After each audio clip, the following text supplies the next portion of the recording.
ప్రకాష్ రాజ్ ప్రకాష్ రాజ్ గారి మీద కూడా సరే ప్రకాష్ రాజ్ గారికి మాకేం సంబంధం లేదు, ఇంకో రాజకీయాలకు మాకేం సంబంధం లేదు. ఆయన అప్పుడప్పుడు సమాజం గురించి మాట్లాడేటటువంటి ప్రయత్నం చేస్తుంటారు. ఆయన కూడా ఏదో ట్వీట్ చేశాడు, దానికి పవన్ కళ్యాణ్ గారు రెచ్చిపోయి ఏదో మాట్లాడారు. ఆయన ట్వీట్ చేసింది ఏంటి? Dear Pawan Kalyan, it has happened in the state where you are the CM. ఈ సంఘటన జరిగింది నువ్వు డిప్యూటీ సీఎంగా ఉన్నటువంటి రాష్ట్రంలో జరిగింది. Please investigate, find out the culprits and take stringent action. Enquiry చేయండి, కల్ప్రిట్స్ని పట్టుకోండి, వారి మీద యాక్షన్ తీసుకోండి అని చెప్పాడు. Why are you spreading apprehensions and blowing up the issue nationally? ఎందుకు నువ్వు ఇంత రచ్చ చేస్తున్నారు దేశవ్యాప్తంగా, ప్రపంచవ్యాప్తంగా ఎందుకు చేస్తున్నారు? దీన్ని బ్లోక్ చేస్తున్నారు, ఇది మంచిది కాదు. We have enough communal tensions in the country. ఇప్పటికే మనకి కావాల్సినంత కమ్యూనల్ టెన్షన్స్ ఉన్నాయి సెంటర్లో ఉన్న ప్రభుత్వం వల్ల. నేను కామెంట్ చేశాడు. ఇది సింపుల్. ఏంటి దీనిలో తప్పేంటి నేను అడుగుతా ఉన్నా. ఆ ప్రకాష్ రాజ్ గారికి నాకు సంబంధం లేదు, ఆయన మా పార్టీకి కాదు, నేను ఇప్పుడు కలం కూడా కలవాల. తప్పేంటంటున్నా? ఎందుకయ్యా దేశం అంతా ఊరిన గందరగోళం చేస్తావు?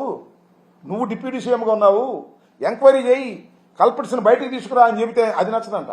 మెట్లు కడుగుతాను, 11 రోజులు దీక్ష చేస్తాను, తిరుపతి వెళ్ళి అక్కడ రాజకీయ ఉపన్యాసం చేస్తాను, ఈనాడులో రాణిస్తాను, ఆంధ్రజ్యోతిలో రాణిస్తాను, టీవీ ఛానల్స్తో నాకు అనుకూలమైన డిబేట్లు పెట్టిస్తాను.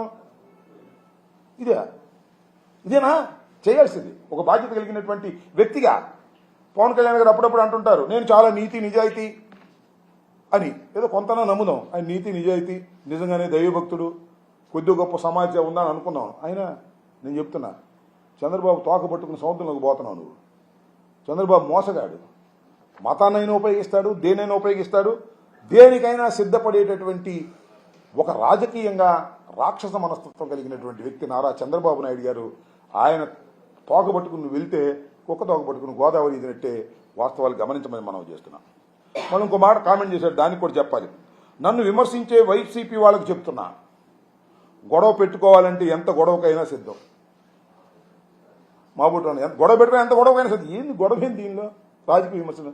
నీతో గొడవ పెట్టుకునే స్థాయిలో ఉన్నాము మేము. ఓడిపోయి 11 సీట్లకే పరిమితం అయిపోయామే.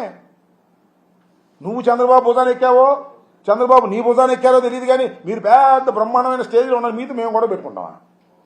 మాకెందుకు గొడవ? నువ్వు గొడవ పెట్టుకుంటావు మమ్మల్ని. నెయ్యిలో కొవ్వు కలిపారని గొడవ పెట్టుకుంటున్నావు. నువ్వు గొడవ పెట్టుకునే కార్యక్రమం చేసి ఏం మాటలు? గొడవ పెట్టుకునే మాటలు ఇయ్యనా?